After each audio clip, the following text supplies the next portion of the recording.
If you would like to know my story, please listen closely. The world I left was darker than I ever thought it to be. The one I loved was the one that made me leave. Before I left, the world was dark, as I said, but more so in a literal sense. The sun had left, refused to shine one day, and we were all left alone in the fog of confusion and darkness. This led to madness and chaos. Food was scarce, rioting and destruction were in the streets. Humanity was dying at an alarming rate. And so, this then led to a religious war. People asked where was God and why God had done this to us. If you still believed in God during this time, as I did, you were persecuted.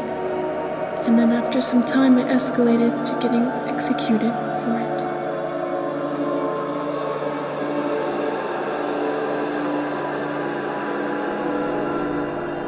My husband and I did not see eye to eye.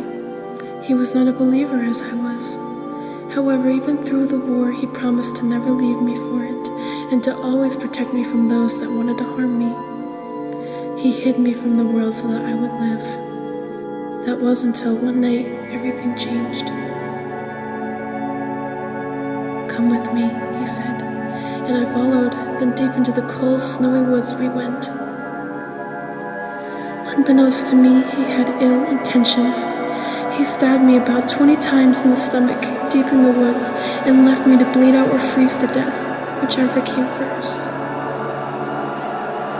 After he left, I crawled with the little energy I had left in me. I found a cabin and crawled up and knocked so many times and screamed for help, but nobody was home. I laid there, helpless and bleeding out, but I was at peace. I knew where I was going after I was to fall asleep.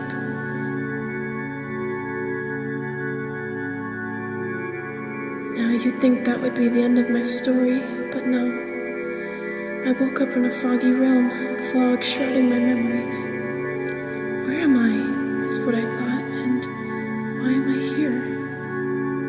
I could see the world, but they could not see me. It was like looking through a one-sided window. After some time, I had come to realize that I was dead and a ghost. But why?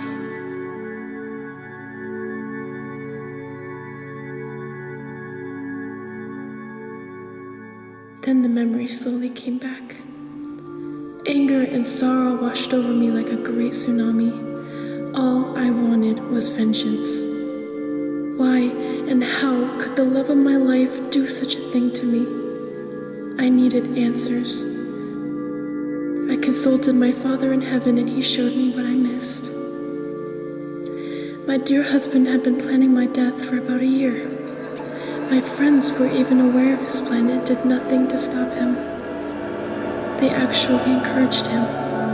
They labeled me as a danger to all of them, because if society found out my husband and friends were hiding and protecting a believer, they would all be killed as well.